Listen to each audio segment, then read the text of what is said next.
Vidya, over to you.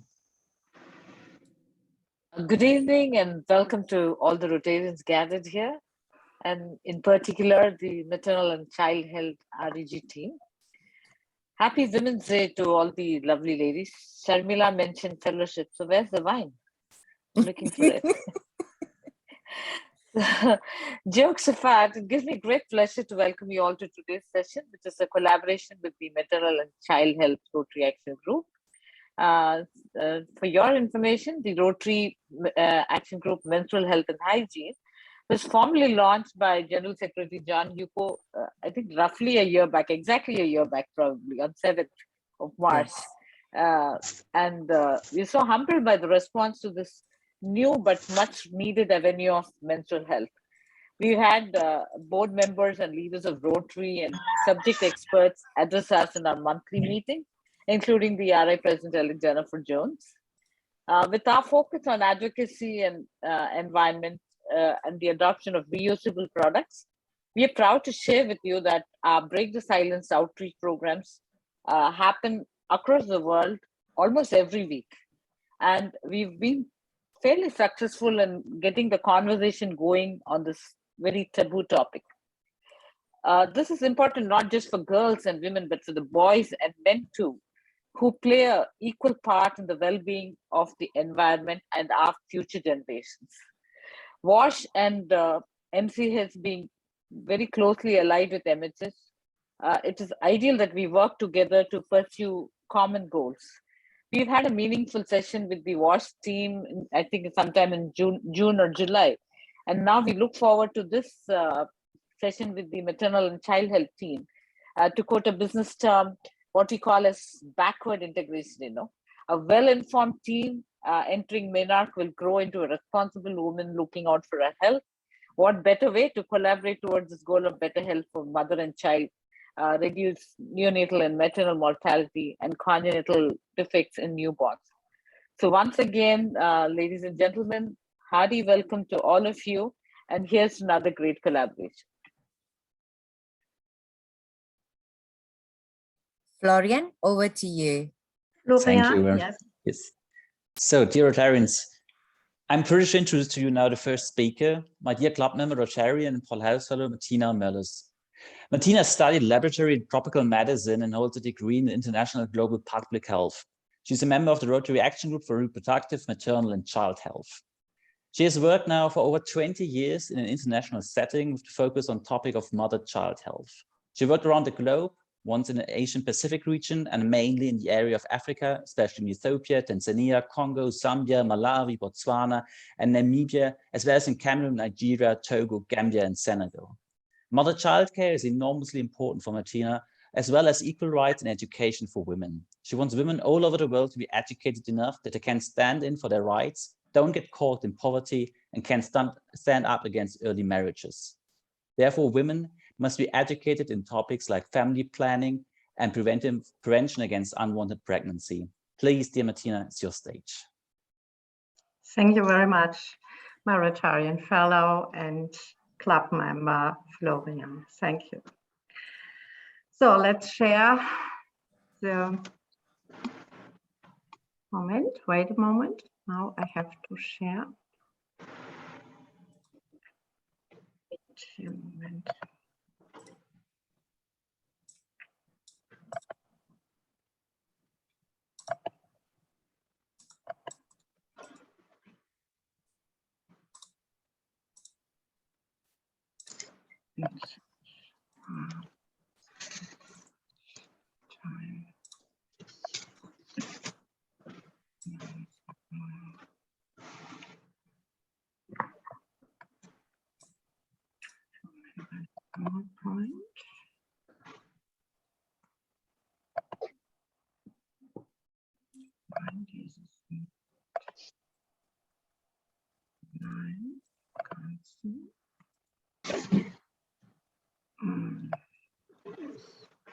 Are you seeing something? I have no ideas.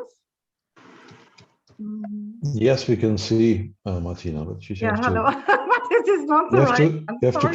You have to click on the display, the little icon on the very bottom, to the right next to the volume. Sorry, wait a moment. Which one you mean? Next to the volume on the no, Yeah, not that one. moment. All the way down on the bottom of your screen. Moment. I think I have to close it. Moment. I go to stop. I need to go, and then sorry, Martin. No, that within the PowerPoint on the lower end of the display of the PowerPoint display, you have the little. I wanted to go into my folder, but this was not possible. Okay. Is this possible? I'm not sure currently. Wait. I open it here. Moment. Nee. We did see your PowerPoint. It just was not full screen. That was the only problem. Yeah. Okay. Sorry. Okay. It had German language on it, so I'm not sure if that was meant for. Nein. I have different one in German and in English, indeed. What you can do is when you share the screen and then bring up the document that you want to share, that okay. as well. Okay. Wait a moment.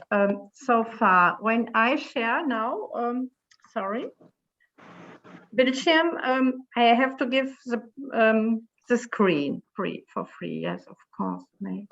Moment, wait. Yeah. Then, what do you mean, Shamila? I didn't get it. If you go on the share screen and when you click on it, it will tell you which screen you want to share. And if you click on where your presentation is open, that should bring it up. Okay.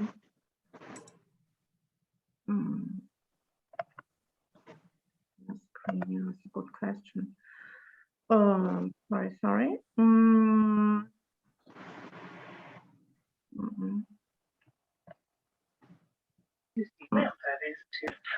Just repeat what you did before, Martina. Einfach nochmal Bildschirm freigeben unten. Ja, ne? Bildschirm freigeben, genau. Das hatte ich jetzt auch gerade. Und dann gehe ich doch auf die PowerPoint, ne? Genau, du kannst auch Bildschirm freigeben und dann alles freigeben machen. Also, okay. Das ist alles freigeben, kann ich auch machen. Das ist eine gute Idee. Freigabe für mehrere. Freigabe Options. Ja, Moment. Freigabe für mehrere Teilnehmer, ne? Oder alle Teilnehmer, genau. Alle, ja. Alle, ne? Genau, da hast du recht. Genau, alle Teilnehmer, genau. Wenn ich das jetzt habe, okay. Und dann, so, ich auch noch nicht weiter, aber egal. Okay, now it's coming up. Nee, this is not the right one. Moment, this one as well not. Yeah, we can see your presentation now. You see your screen. So now just open the one that you want to show, and we can also see it in working mode. No, it's not the one. I think I need to send it. It's not working. Sorry. Can you send this to Sharmila, and Sharmila shares the screen? I think so. Thank you, Himanshu. You're right. Yes, I think this is the best. I will send it straight to Sharmila. And maybe Sharmila, you do your presentation first, and then maybe Martina would relax a little bit and do hers next. It doesn't matter. We're not in a beauty contest. Who goes first? Thank you so much. I mean, Martina, do you want to email it to me as well? Yes. I think it's much better. I think currently it's not working. Yeah, if you email it to me, and I'm happy to do the presentation first, and then by the time we finish, we'll be wonderful. Thank you so much. Over to you again. It's the International Women's Day. Come on. We want your leadership. Exactly. Yes, Florian, we'll move I will over introduce to you. Yes, okay. Thank you very much. Okay, I think, although everybody knows Sharmila, I will introduce with her with some words. It's an honor to introduce you, Rotarian Paul Hauser, Sharmila Nagarajan, the chair of the Rotary Action Group of Mental Health and Hygiene, and the president of the Rotary Club Tower Hamlets in the District 1130. Shamila was born and brought up in Malaysia, did her primary and secondary schooling there, and was then further educated in the UK and working then in human resources for an international company. She started her involvement with Rotary in December of 2013 when she moved to India. She got then actively involved in there and served as secretary of the Rotary Club of Tiruchirappalli Shakti in the District 3000 in Rotary year 2016-2017. In December 2018, she decided to return back to London to pursue her career. She was with the Rotary Club of Tiruchirappalli Shakti until December 2019 and started then attending the Rotary Club of Tower Hamlets, District 1130 from July 2019 and decided then to move her membership to London from January 2020. She was then nominated to be the president for the year 2021-2022, like right now, by her then the district governor and agreed by the club members. Shamila started a WhatsApp group called the Rotary International Women's Group. The group has organized monthly speaker meet by many senior Rotarians. The main aim of the REW group is to work on menstrual hygiene management, which is now the Rotary Action Group for Menstrual Health and Hygiene, which was approved in March of 2021. The group has over 500 members who are actively involved across the globe. They are actively involved in club and district level and create awareness and break silence and taboo surrounded by periods. She attends furthermore meetings in Malaysia as a visiting Rotarian and whenever she goes home for holiday. She was awarded twice the Rotarian of the Year award from her clubs, first in Rotary 2017 and 2018, and then in Rotary year 2020 and 2021. Additionally, she recently received the Avenues of Service Award. She's absolutely a people's person and loves networking. I'm very honored to give you the stage now, Shamila. Thank you, Florian. I'm just going to share my screen.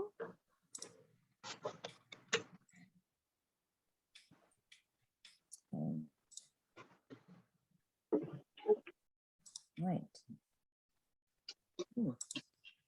Maybe double click. I'm not sure what happened there. Today's There it seemed to be the day, isn't it? Slideshow.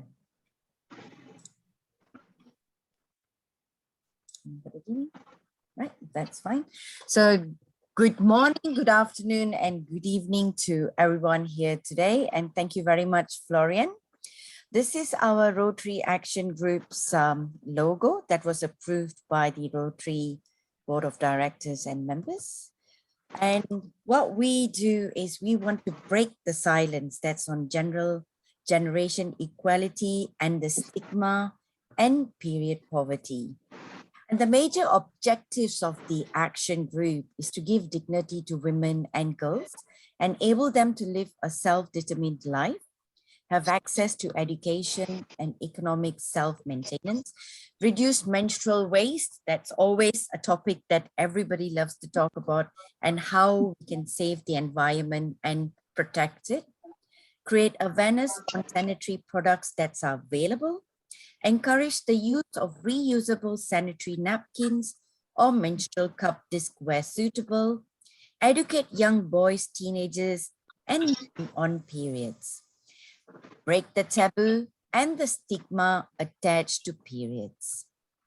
And the action group covers all the 7 areas of focus, which is displayed here. I'm not going to read through all of it, but as Rotarians, we would know the 7 areas that we cover.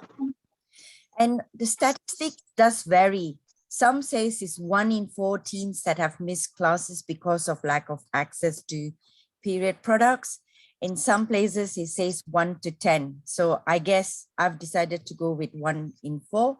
Again, it depends on the country that we are looking at.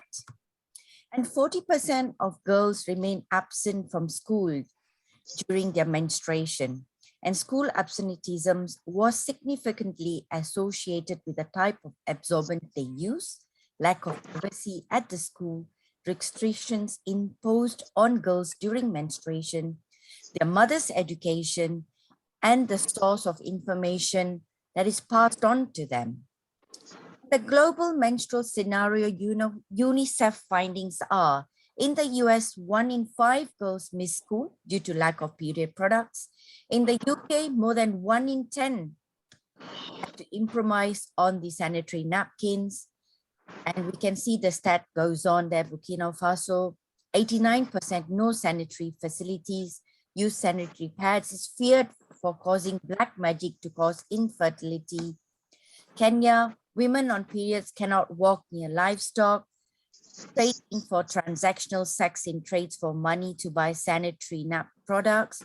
These happen quite in a lot of African countries, and I have had Rotary members who've told me about this. Nigeria, where sanitary pads are used for witchcraft attack.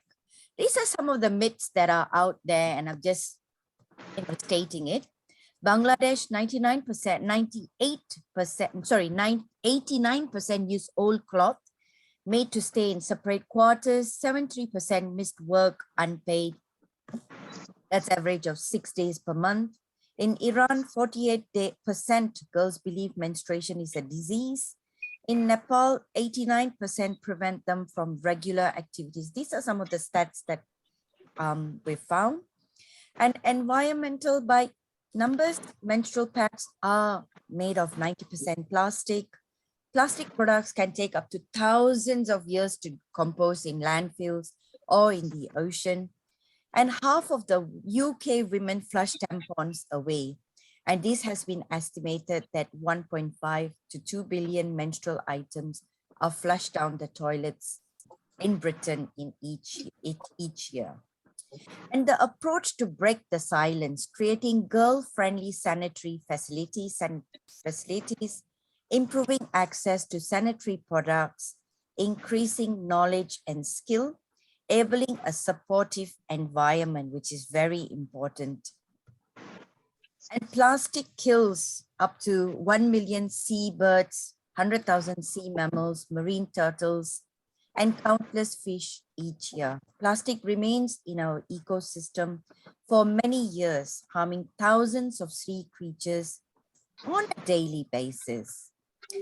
5 days in a month, that's 65 days. In a year, that's close to 2,500 days in a lifetime women spend menstruating.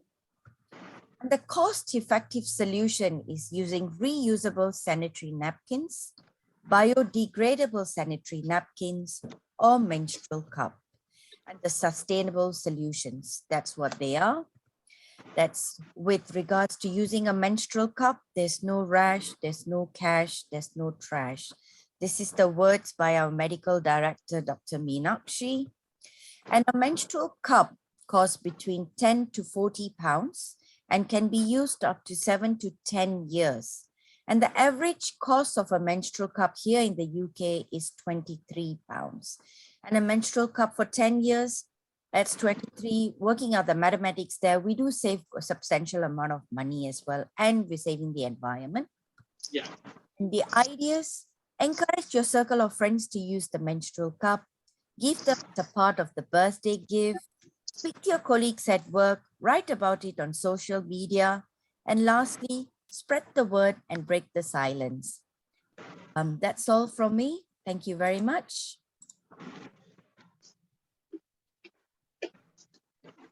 Over to you, Florian. Martina, have you sussed out on how to share the presentation? You're muted.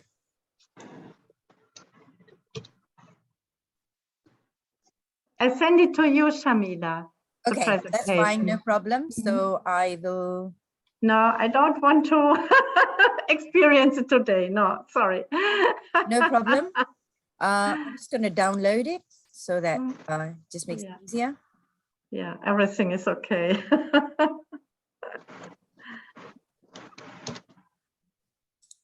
Sorry, I'm just downloading it. Hopefully you should. Yeah, everything is okay. Yep, so I will share my screen again.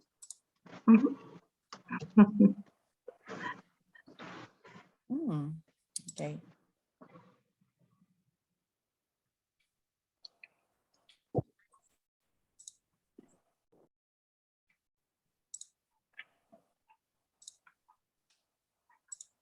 Right, I think most of you can see the slideshow. Yeah, Martina, go for it. Let me know when I need to obviously move the slides across. Yes, thank you so much, dear Shamila. Yes, I would love to start and to say thank you all these women who are there, and even all the men who are attending, because without women it wouldn't be possible, because women are the key for the families worldwide, and I think we have to value them a lot. And this is why the Rotary Action Group for Reproductive Maternal-Child Health has been established quite a couple of years ago, in 1996.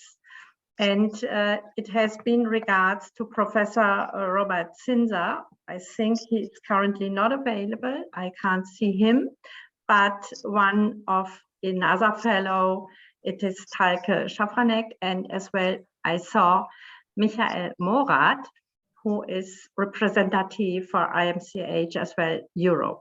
So far I saw him. And these are one of my international work where I am very quite proud about my Rwandan project and program, but I have been as well appointed there for 3 years in Rwanda, and after all I have been joining our RMCH group, and I have been very keen to get all the funds done for maternal child health and obstetric quality assurance. And now, how I can go further, my dear Shamila, to the next slide. Thank you so much, yeah. So far, and this is as well one of my focus areas. This is as well maternal child health, and this has been one of my area where I have been for a couple of years as well, working at based for. It has been in Ethiopia. I did a lot of research during my stay there regards to malaria and malaria prevention during pregnancy as well. And I have been working in very rural areas far away, so far from Addis Ababa in the eastern part, and as well in refugee camps at the border to Somalia with UNHCR, the World Lutheran Federation there. And we have been appointing children and women regards as well to female genital mutilation. And I think I have been very keen to give there the support as well. And I have been attending the World Women's Day. It has been 14 years ago, and we did a big run there together. Yeah, and this is a small history about the Rotary Action Group for Reproductive Maternal Child Health. You see, it has been established by Professor Robert Zinser in Dolapo, Lufadeyu, Nigeria. And he is as well member of the RMCH Group International and represents Africa and part of West Africa. And indeed, he is a fellow of the Club of Rome as well. And he's based in Nigeria and as well in Geneva and in Rome sometimes. So far, and this has been starting this movement as Rotarian Action Group for Population Development, and later we come along that it has been approved from Rotary International to become a Rotary Action Group. And this Rotary Action Group is the biggest action group within the Rotary family of action groups, where we are tireless, have the commitment for our common Rotarians. And indeed, we created another issue, which is calling TINA. And TINA is giving advice all over the world to Rotarians, to Rotarian groups, and how to come along with further issues in any way. And we are combining all the SDGs as well. And only few examples what I have given here on this slide. It is in Africa and Asia and in South America, yes. And so far, I think we are quite happy having this group. national and international so far. Yes. And I think these are one of these area of focus. You see the maternal and child health. It is empowering, supporting environment, climate change. Climate change is one of our focus as well. Literacy is indeed very important, and further other SDG so far. Yes, and this is the slide with my beloved current big project in Rwanda. We got $300,000 US and have been awarded 2 years ago from Rotary International Evanston. And there we are looking in different settings regards to obstetric quality assurance. We want to implement this majorly as an IT tool, but we are working at the same time in training communities on the grassroots level, and we are working hand in hand with the government. Roughly two weeks ago, whilst having here in Germany the COVAX initiative international, I met President Paul Kagame on his own, indeed, the Minister of Health, who invited me to come over, and as well I visited all these initiatives and have really had a small talk with the President of Ghana and of Senegal, the current AU President, and the South African Ramaphosa so far, and WHO representative Tedros Adhanom Ghebreyesus has been there as well so far. And about this big Rwandan project, we are quite very proud. It is what we have been done roughly more than 20 years, roughly now 25 years in Nigeria, which is huge. We implemented it nowadays in each and any single state.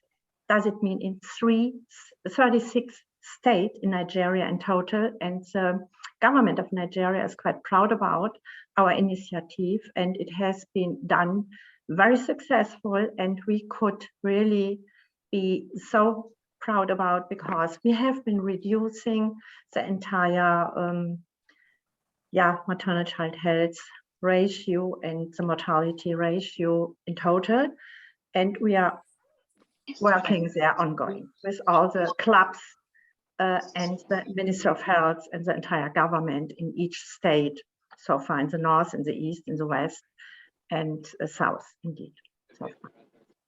Yeah, and these here are the small overview about the components of Rwanda, what we are implementing and what we are doing there. This is only a small overview. We are doing indeed as well family planning and so far, yes. And we are working with the FIGO. Does it mean the female gynecologists and obstetricians? This is this initiative, which we have here worldwide. And the president there is Dr. Eugene Ngoga, with whom we are as well working hand in hand in Rwanda so far. Thank you. Yes, and this was the last slide now. I want to say thank you to everybody for all your attention, and being very grateful that you are here, and very pleased and about the host and with Shamila to do it here hand in hand and say thank you to everybody, and to go the way with us, to encourage women, to encourage children, to encourage everybody to support us, to make a better life for us in the future, and that maternal child health mortality ratio will going down. Thank you very much.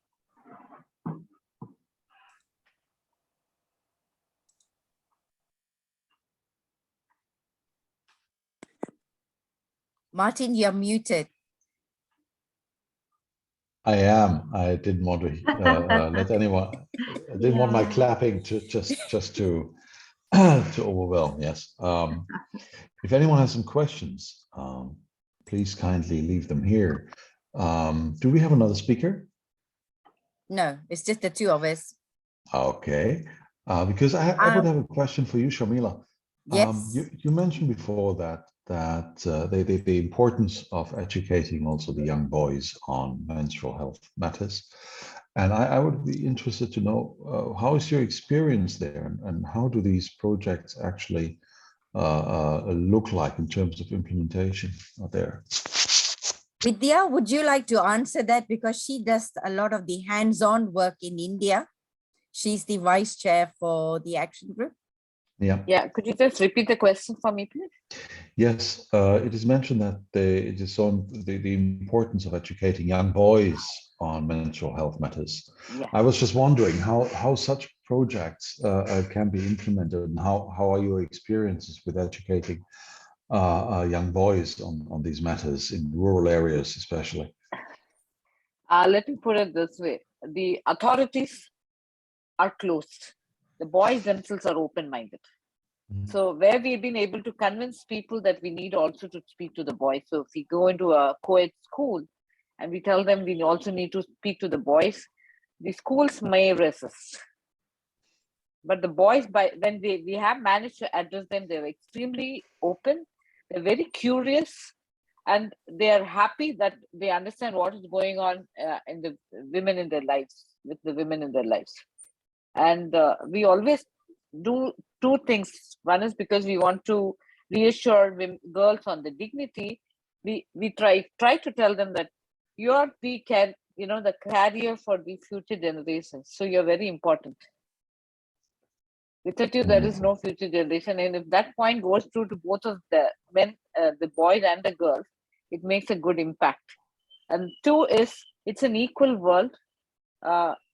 Apart from gender equity and equality, it's an equal world because the men also have to survive on the same soil. So the pollution and the environment angle also gets addressed.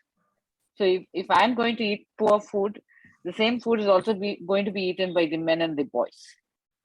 So it is everybody's responsibility.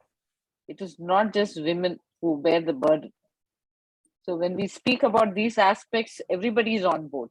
And it's whether it is our Rotary Action Group monthly meetings, or if it is the meetings with Rotaractors and in schools, we've always had very good response. If there is any resistance, it's only by the authorities, because in their mind, how can we speak to boys about it? It's about breaking that silence and just touching base on what Vidya has said. This was going back to sometime last year. We had organized a presentation for a Rotary club in Chennai, India. And the Rotary boys had a lot of questions to ask. They were like, so, is that why my mom's moody? So how do I tackle this? How can I make it more comfortable for my sister during their periods?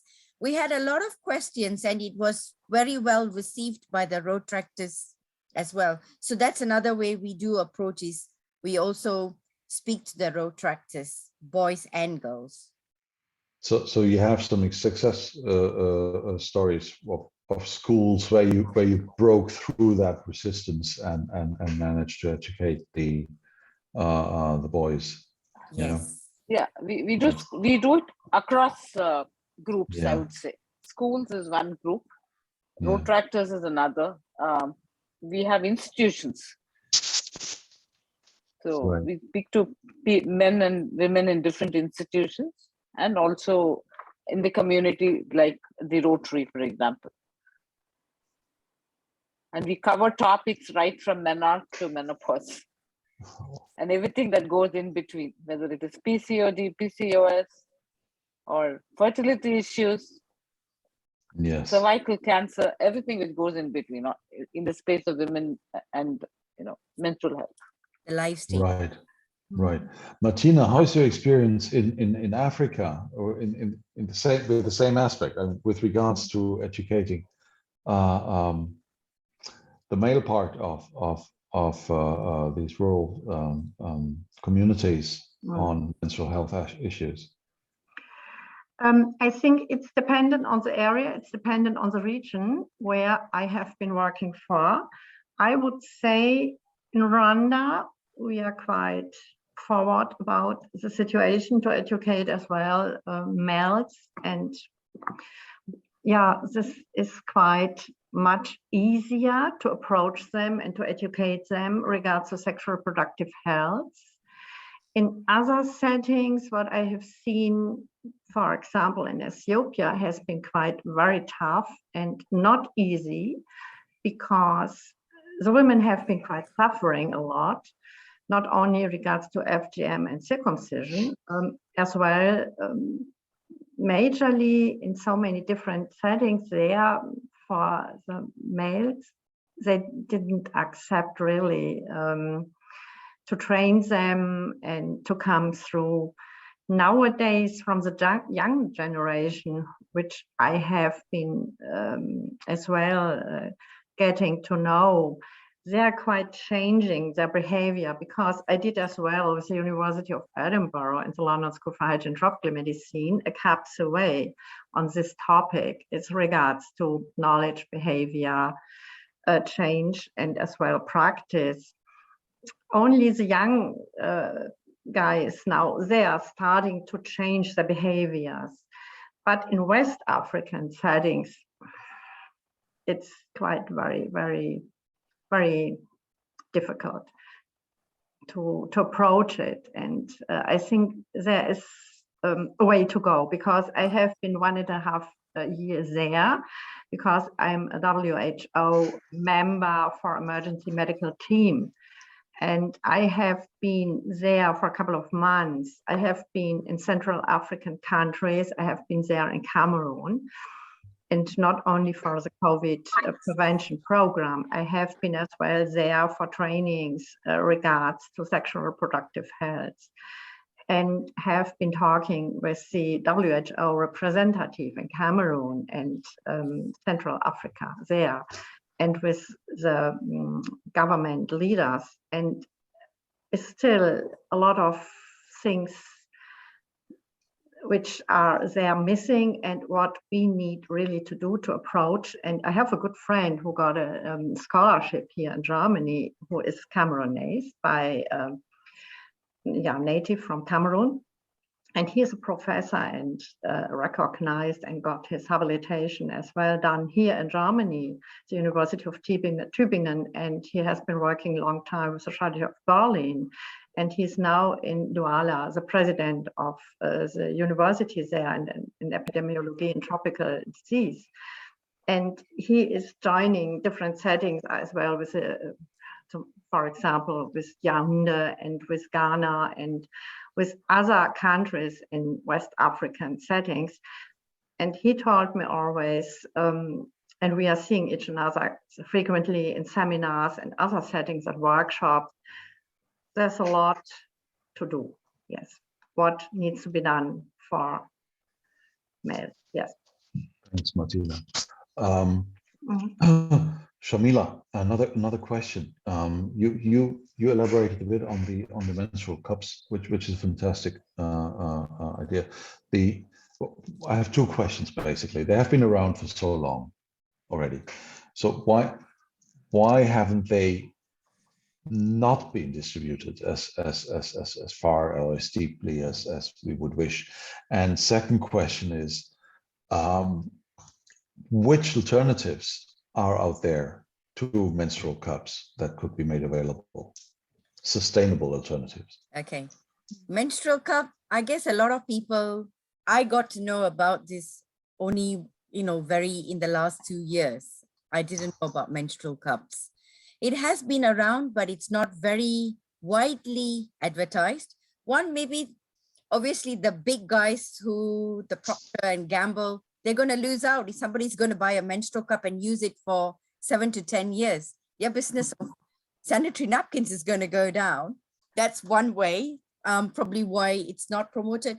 But in the UK, I can see that they are starting to stock up in the supermarkets, and the prices do vary. So again, it's up to an individual, it's about, like in our case, it's about us now creating the awareness, saying, hey, there is a menstrual cup.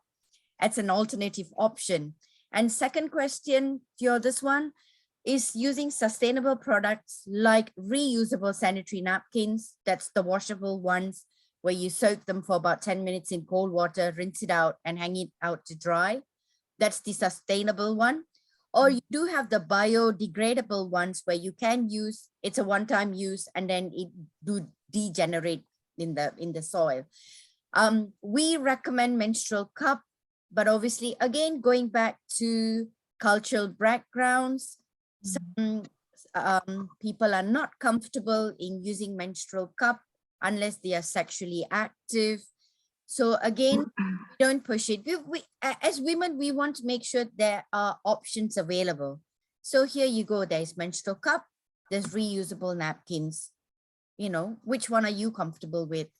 There are a lot of products coming out in the market now with regards to reusable products, and it's up to an individual on which one they are comfortable with. Right. Martina, there's a question from Claudia. Yes. Claudia Roth. Almost similar name. Yeah, Claudia Roth, yes. Yes. And asking you to elaborate a bit further on the education concerning the health and the aspects of family planning in the Rwandan project specifically. Yes, indeed. Yeah. This is a very good question. Thank you so much, Claudia. Indeed. Yes, the answer is we are working as well. This is as well a big aspect, indeed, in the communities in different settings that we are going for, indeed, as well for family planning. And we are approaching there, by the way, as well the boys and the men and the community leaders, indeed. And this is well functioning currently, what I can say up to now.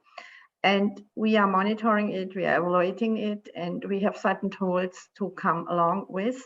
And we are training as well school girls and school boys, by the way. This is quite new there, and this has been not very common so far, because the case is in different settings in the African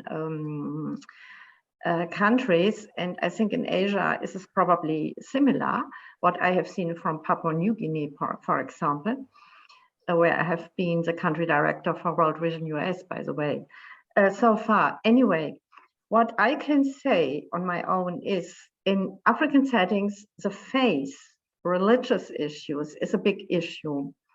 And in Rwanda, the people are very religious as well. And we have to be clarified and to look as well with the church leaders, and so far, and majorly from the Presbyterian Church, we don't have any problems, which is, we are coming around very well. But with the Catholic Church, I'm sorry to say it, but no wonder.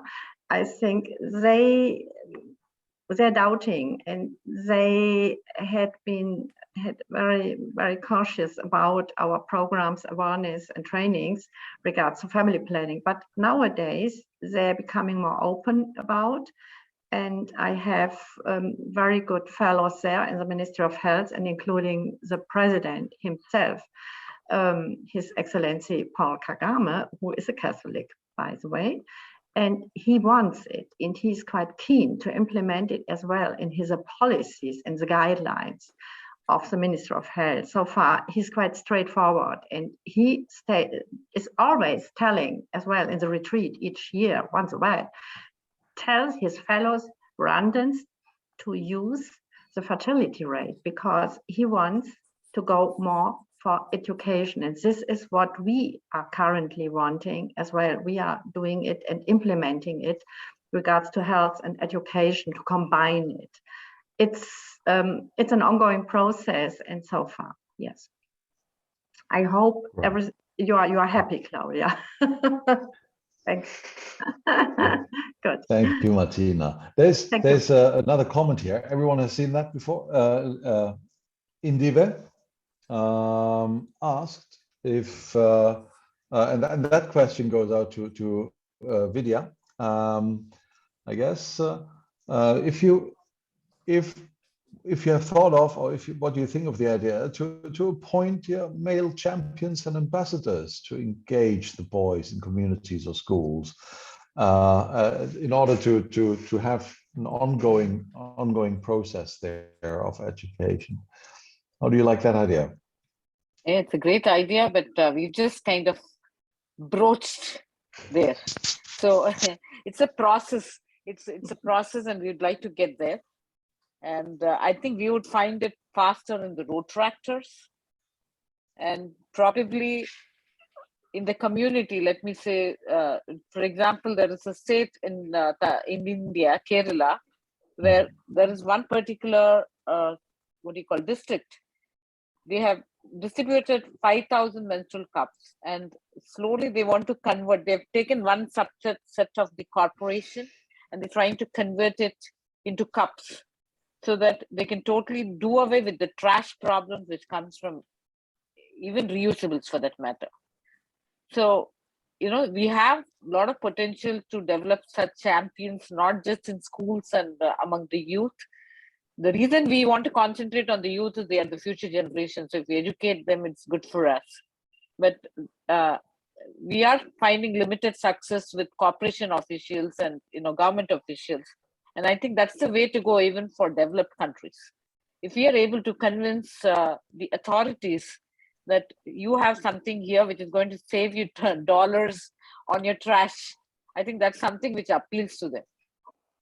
And it's also good for the environment. You're absolutely right. When it's about creating or implementing sustainable solutions, everybody understands money. Exactly. Number one, number two, the burden of proof that we actually have good intentions is on the industrialized parts of society where we produce most of the trash. So basically, the education should start here as well. Yeah, at the same time. You're absolutely right with that. Yes. Okay. I see one question here from our fellow Andrea Dufner. She's expressing in German because she wanted to do it better in German, and I tried to come up in English. She asked us whether the communication about menstruation, sex, and so on, even in Germany, is not always easy. Whether you are in the rural areas or you are in a family who brought up very liberal, others are more conservative or whatever, and so far. And how is this communication line so far regards to menstrual cups? This is a question from her. How it is in the settings where you are, Shamila, where you are working. I know from Urs Herzog, our beloved fellow from Switzerland, who is really pleasing these cups a lot. You have, or you had a big project in Kenya, I think, isn't it, Shamila? No, we implemented. Recently we've had a project in India where we distributed, I think it was, I'm not sure whether it's 1,000 or 10,000 cups. This was done yesterday, and it's a series of projects that they are doing. And again, I mean, it's about creating the awareness. I do presentations locally here in the UK, and I did one yesterday for a club, and they didn't know about menstrual cup. So I've created awareness there, saying, hey, there is an alternative there. It's going to save the environment. So more than pushing for the product, it's also creating the awareness and saying, if you do use the sustainable products, we are also saving the environment. Yeah, it's very good. It's combining both things. And I think it's a wonderful alternative. I heard about from time to time, probably young girls here in Germany are using it, but it's not everywhere quite common here. I think we need to publish it more, even here we need in to create the Western world, to create awareness, even in schools here in Germany or in the Western world, I think so, or in Europe. So far, I think it's a very good thing to environmental, to save and to make sure that we can save the environmental health, and we can to do it because it's wonderful, it's sustainable. Yes, of course. Yeah, Martina, I would like to add here that it is not about educated women, literate women, or urban women. It has also worked very well. We've run a pilot with rural women who work in the fields, and they are so glad that they discovered the menstrual cup. They've taken to it like fish to water, because they do not have to suffer the indignity of disposal. And in a village, in a rural setup, in an Indian kind of situation, it's really tough. I don't know if you have read about the cane workers, the farm hands who work in cane fields, who actually have a hysterectomy because they cannot bleed and they cannot miss the harvest season, because that is their earning time. So they actually have hysterectomy. So just imagine, to these women, the cup is like a big boon. They can continue to work. And it is not just about environment, even from a user perspective. Sharmila will tell you, and many of us, we're all users. It is so convenient. You will really wonder, why the hell was this not promoted when I needed it earlier. You can even swim with the menstrual cup. So that's the kind of comfort factor which is there with the menstrual cup. It needs to just reach more people. And how it will be if you are working with these menstrual cups, which is very wonderful. It's a good approach to do so for menstrual health. But if there is something going kaput, somehow they are putting the cup somewhere, and there is another person coming with a knife. Coincidentally, we don't know. And what will happen then? Can they easily coming up with a new cup? Is this easy issue for them, or is this very difficult? No, it is not difficult at all. It's just a question of getting used. There are people who use tampons. So, and tampons, in fact, are probably more harmful. Tampons can, you have the toxic shock syndrome, and it can again take lives. I'm sure you have doctors here, including Dr. Himanshu, and who can speak about this. So there is a risk in everything. If you don't use a pad properly, and if you keep it on beyond 6 hours, and as you know, the vagina is super absorbent, right? So and the chemicals which go into the regular pads, the use and throw pads, disposable ones, are equally harmful in everything that's good and bad and ugly. So it's all about the balance.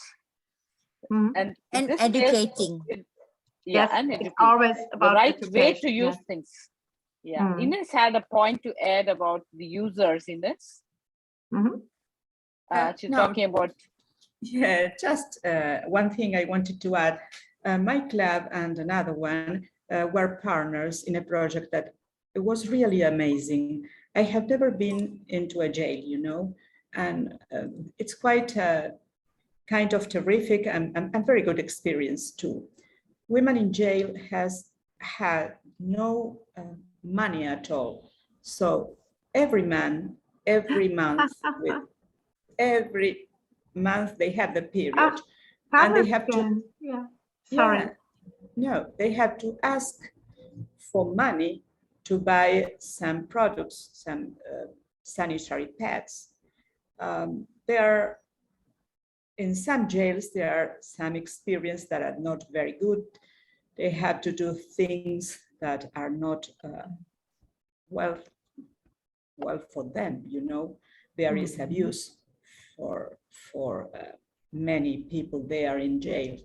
So when we went to the jail, we were received, I think, with emotion. They asked us what we were asking them in return, because we gave them the access of menstrual caps and reusable napkins. And we say, no, we are Rotarians. And what's that? And we explained to them what was Rotary. One of them, now she's trying to do something with Rotary. She's not a Rotarian, but she is in touch with us, and she is very fond of being in touch with us. And so that was an amazing experience, and I want to replicate this experience in another jails all over our country. I live in Argentina, in Buenos Aires, and South America has a lot of places that are very, very poor. Poverty is a great problem here. I know that you Europeans see Africa or India as the major places where poverty is there and is stuck there. But really, South America have a lot of poverty and have a lot of problems, and women do have a lot of lack of money and work. And so we are trying to do something for them. That's all. Yeah, thank you very much. And I just saw, and I need to say thank you and to say hello to my beloved Ethiopian fellow, dear Dr. Temesgen, His Excellency from Ethiopia, and he is the ambassador for Ethiopia in Rome. I say hello to you, Temesgen. Yeah, I'm Mr. Genalo. Hello. Is there any more questions? Or we can wrap up? There are no more questions at this point. Hello. Yeah. Dr. Himanshu had a question. Himanshu? Well, all right. Well, I'm just being provocative to carry on this discussion. I'm enjoying it, and I thank you all very much, but particularly the two speakers. And I think I have got an ulterior motive, which is to combine our action groups together. But let me be provocative and start with Vidya. Vidya said that everything is equal, there is no sort of inequality. Now, here is my question. To me, there is not equality. And let me illustrate this by bringing in two aspects, which is maternal mortality. So, of course, this distinguished audience will know that the lifetime risk of dying at childbirth, and this is the Women's International Day, and we must celebrate the most important woman in our lives, which is our mother. Because everywhere around the world, as we celebrate, mothers are risking their own lives, their personal lives, to bring another life in this country. No one on earth would risk their own lives to give you and I, my fellow Rotarians, our life, as well as being our incubator for 9 months. So that's the question. Now, I'll just go on quickly rather than giving you a lecture. If you live in, say, Nigeria, imagine that you have a room full of 15-year-olds right in front of you. And the question is, how many of these 15-year-olds will die? How many women 15-year-olds you need in that room in order that one of them will die? Do you know the figure? You only need 22 Nigerian girls, 15-year-olds, to say that one of them at this current rate will die. If you go to where I live in UK, it'll be about 8,900 15-year-olds. One of them will die. If you go to Iceland, I don't know how it's possible. It's 13,000. You go to India, it's about 1 in 290. So my question is, this irregularity persists, and why can't we do something to reduce this irregularity? Now, before you rush off to give me an answer, I've got another set of data. And that is, you mentioned about equality. That's fine. Menstrual cup, everything is wonderful. But what can we do to 222 million women worldwide who have unmet need of contraception? They can't go to a Tesco's, kind of supermarket and buy one of these. They need your help, our help. They need expertise. And I'm very tempted to then combine to show up. Forgive me for doing that. This is the problem of being a retired obstetrician. I've seen everything. I think, Vidya, you mentioned some women have hysterectomy, or some prison women have nothing. What if we combine menstruation with contraception. And I'm talking of long-acting reversible contraception like IUD or injections which last for 5 years. Why can't we therefore do this? So if you summarize my 3 questions, it comes to this. We need, as well as your enthusiasm, your reach, we need technical expertise. And I have got good news now, and that is in RMCH Rotary Action Group, we are actually absorbing technical expertise from around the world, not only within our RMCH, with Doctors Fellowship, with cadre, and with Royal Colleges, everybody else. So if I'm here still in about 2 years' time, you will have a huge number of these people called Tina, my friend Martin and I and others are doing this technical expert networking alliance. So please join us. You will hear more about it in the webinars we're doing in April. You will hear about, we have a conference rather, in May in RIBI, and of course the Rotary Convention in Houston. So it's a long lecture, but I haven't forgotten my questions. What can you and I do to equalize the sort of inequality that exists currently? And I want particularly the 2 speakers to please comment. It's a serious question. There is a huge inequality, and we are Rotarians. We have the 408 test. What can we do? Thank you. Thank you, Himanshu. I think I'll answer the last question first about how we can all. I think that's the reason we have a separate focus. I think each of us have to have a focus, whether it is environment or whether it is maternal or child health or menstrual hygiene, to drive this agenda, the larger agenda of securing the lives of the mothers and the child. So that's why I said it's a backward integration when it comes to menstrual hygiene. If I work on the health of the girl right from menarche, and you're already working on the child health, surely over a period of time, the future generations are going to be stronger and better, and it's going to. So, but it requires dedicated focus. And I think that's the reason the RI board has also approved this particular action group. So I hope that answers the last question for you. Coming back to collaboration, of course, there is no 2 ways about it. We have to collaborate, which is why we're here talking to each other. And I think almost every director who's addressed us in our Rotary Action Group for Mental Health and Hygiene has talked about collaborating and working together towards the common goals. And the first question of cups and contraception. I think we need both. It has to coexist. It can't, it's not one against the other here. It has to coexist because it is nature to procreate, as simple as that, as it is nature to menstruate. So yes, we should work, but like I said for the last thing, there has to be focus. I think unless we are focused, we cannot work towards certain goals.